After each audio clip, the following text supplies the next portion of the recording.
Dude, Barbaric, number 3 here. This is an absolute treat. I think the only like bad thing I can say about it, it's on the very last page of the book. Let me find it real quick.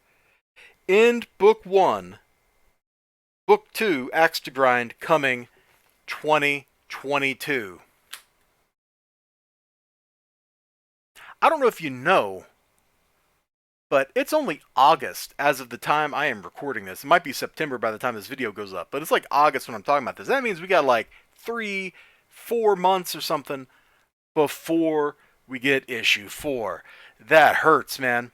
Those kind of like taking a breaks. Ugh, it's rough. Granted, nothing will ever be quite as rough as waiting for Doomsday Clock to come out. Now that was pretty rough. I'm not quite sure like what to show you in here. Like, there's just so much cool stuff, and I wish I could just flip through this and show you literally every single page of this book, because this book is just that much fun. There's a couple pages I can't show you here, but I want to show you. Like, here's the bad guys, right? The evil priest, like summoning all these monsters and undeads or whatever these things are. Evil's like subsuming our hero here. It's the power of death. She's like totally exulting in it. She's having a great time. Let it take you, death. Let it in, barbarian. Fight it. And then the act's like, Owen, you have to kill her. Owen! Oh man, I'm channeling Throw Mama from the Train here. That's a funny movie, by the way. You have to kill her. I know you don't want to, but just, close your eyes and no. Her people, her mother, they all turned on her. I can't do that to her. And I can't show you the next page because there are some like outline jubbly bits here. And then, let me just like get to the butt kicking here. This is the last thing I'm going to show you in the book. But like immediately after he makes it out of, that stuff, he begins kicking lots of buttocks.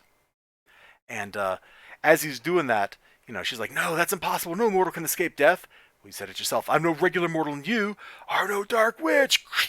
And he like breaks the evil magical connection that's driving these dudes' powers, and like this dude's like melting right here. He cuts his face off. This is disgusting. The axe is loving him, man. It's just like drinking blood up everywhere.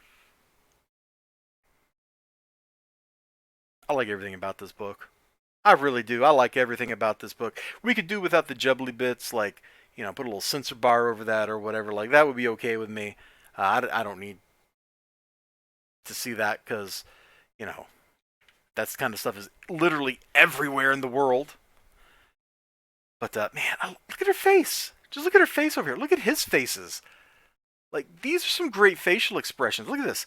Like, the look of confusion right there. It goes perfectly with the text. Like, she's not just like a wooden statue or something, She's like, the facial expressions are moving and changing. They're just wonderful. Look at this stoic look he has right here after all of this like rage where he's just like hacking and smashing stuff. Like, this is just like stoic fury. This is like anger, man. He's just like, I'm going to kill each and every one of you.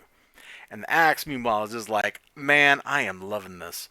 This is a great book. Oh. Let me show you the giant snake thing.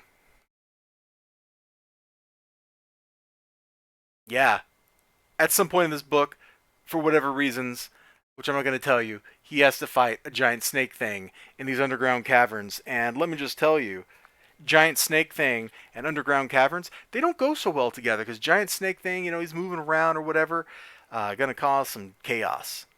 But everything about this is great. Like, look here, this throwaway bad guy, right? Like, we're never going to see this dude again after he gets killed or whatever. And look at this, man. He's getting more facial expressions than I see in like in these 3 panels than you see in like an entire modern Marvel comic book. In fact, if I go back to something like X-Men Black Emma Frost or whatever, I'm not sure she had facial expressions in like half of that book. But that book also had like 8 artists working on it or something ridiculous like that. So who can blame them? Like, let me just do a quick throwaway page. Here you go, Marvel. Leave me alone. Give me $100. It's ridiculous. This book is like lovingly crafted. I love the line work. I love the coloring. I love the facial expressions. The text bubbles are great. Like, I love the fonts. It just looks so good.